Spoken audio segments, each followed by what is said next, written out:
Olá pessoal, meu nome é Adalberto, sou aluno da Unicesumar, faço licenciatura em História EAD. Bom, hoje eu vou falar um pouco sobre os hebreus. Os hebreus são uma das civilizações mais importantes da Antiguidade. Eles viviam na região da Mesopotâmia por volta de 2000 a.C. Bom, sua história é marcada por diversos contos, fatos históricos, os quais influenciaram até a sua atualidade. Eles tinham como características o pastoreio como sua principal fonte de economia. Eles eram seminômades, eles tinham boa parte da sua história, boa parte da sua história contada no Antigo Testamento, e uma das suas principais características também é que eles eram monoteístas, ou seja, eles acreditavam apenas em um Deus. E foi uma dessas características religiosas que serviram como base para as três maiores religiões já conhecidas monoteístas, que são o judaísmo, o cristianismo e o islamismo. Bom, a sociedade hebraica passou por três períodos políticos, vamos assim dizer, que é os patriarcas, os juízes e os reis. Os patriarcas nós temos Abraão como o primeiro. Nesse tempo, mais ou menos, a sociedade hebraica era dividida em clãs e em tribos. Abraão foi o cara que tirou o pessoal ali de onde eles estavam ali, mais ou menos, parados, e conduziu até Canaã em busca da terra prometida. Logo após temos Isaac e depois Jacó, que foi o cara que levou o pessoal para o Egito. Devido às suas condições complicadas e a seca ali presente, eles sempre estavam à procura de lugares para se estabelecerem, para se fixarem de alguma forma. E numa dessas andanças da vida, eles acabaram indo para o Egito e lá foram escravizados.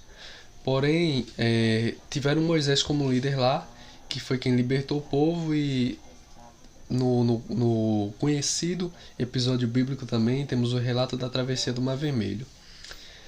Bom, nós temos também em sequências aí o período dos juízes, que temos Sansão, Otoniel, Gideão e Samuel.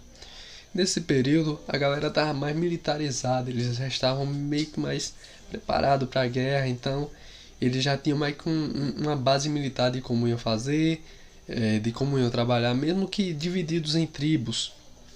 E em sequência nós temos aí também o período da monarquia ou período dos reis. Três grandes reis são importantes para essa história, que é Saul, Davi e Salomão. Davi é dos mais importantes nessa história também, porque Davi tem um fato interessante, que ele foi um dos mais famosos, foi quem atacou o grande soldado filisteu Golias. Então sua história correu, foi um cara que ficou famoso naquela época, correu muito a sua história naquele tempo. E Salomão em sequência, né? Bom, Salomão, segundo a Bíblia, foi um dos reis mais sábios que já existiu, um dos homens mais sábios da terra. Porém, devido a, vamos dizer assim, desigualdade social, rejeição do povo em si, devido a problemas internos no seu reinado, o seu reino meio que teve alguns problemas, já tinha as divisões ali, inclusive Salomão foi responsável ali também por construir o grande templo de Jerusalém, o qual foi destruído por uma dessas invasões dos babilônicos, reconstruído e um pouco tempo depois destruído pelos romanos numa dessas invasões, restando apenas só um muro conhecido hoje como um patrimônio mundial da humanidade, o Muro das Lamentações. Temos também em sequência a diáspora judaica, que, vamos dizer assim, foi meio que uma dispersão do povo. O povo já estava desunido, já estava separado, cada um para um lado, um foi para um canto, outro para o outro. Então já existia meio que uma fraqueza, né, fragilidade entre eles. Bom, em 1948, a ONU assinou e acabou declarando Israel como Estado. Então, mesmo depois de 2000 anos, é que Israel conseguiu o povo hebreu em si conseguiu ter a sua, vamos dizer assim, a tua cidadania, ter o seu lugar no mundo.